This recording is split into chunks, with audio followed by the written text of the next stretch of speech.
effectivement, on est très heureux d'abord d'accueillir la Ligue des Pays de Loire. C'est vrai que David Marot nous a contactés, il est venu voir les installations sur un autre match, il a trouvé des installations intéressantes. Et comme nous, on est toujours prêt à rendre service et à faire bénéficier les autres de nos belles installations, et ben voilà, l'affaire s'est faite. Et du coup, on est très heureux d'accueillir ces deux matchs cet après-midi. Comme on est mercredi, effectivement, ça attire du monde de l'extérieur, d'autres communes qui sont intéressés pour voir ce genre de match. C'est toujours intéressant de voir des sélections du secteur, donc c'est très important pour nous. Ça fait un peu connaître Nord aussi, en dehors du club du Nord AC. Et là, c'est très intéressant pour nous. Julien Forget, moi je suis salarié au club de Nord-sur-Erdre et je m'occupe de la préformation, responsable de l'équipe U15 et également responsable des seniors R2. David Marot était venu voir un match de nos U15 parce que nous avons un joueur, Lenny, qui fait partie du club et qui est sur la promotion 2011 du Pôle Espoir Pays de la Loire.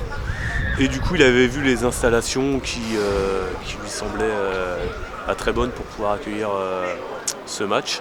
Du coup, on s'était contacté pour organiser cela. Nous, on s'est organisé au sein du club pour que nos séances puissent se dérouler aussi en parallèle, parce que évidemment ça va prendre un terrain.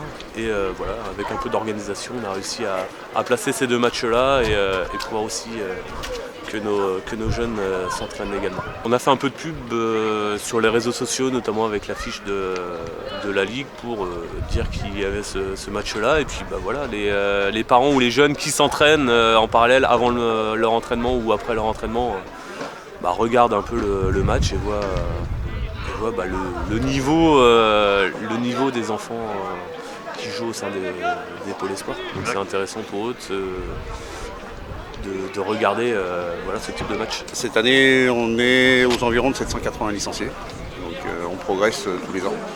Là, on arrive un peu à la saturation des installations, avec deux terrains de five, des vestiaires qui normalement devraient être en reconfiguration prochainement avec la nouvelle municipalité, on l'espère en tout cas.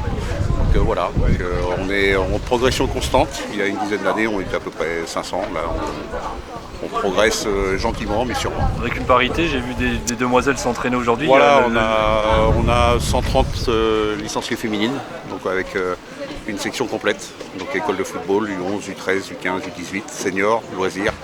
Donc voilà, on est représenté dans toutes les catégories, donc c'est très bien, c'est très intéressant. Donc un club bien structuré pour bien travailler. Alors on essaye, c'est le cheval de bataille, effectivement, c'était de structurer le club, donc d'avoir des encadrants formés, et diplômés, etc. Et ensuite ça vient naturellement, donc les entraînements sont de très bonne qualité, donc on a des bons coachs, donc forcément les gens viennent parce que c'est intéressant.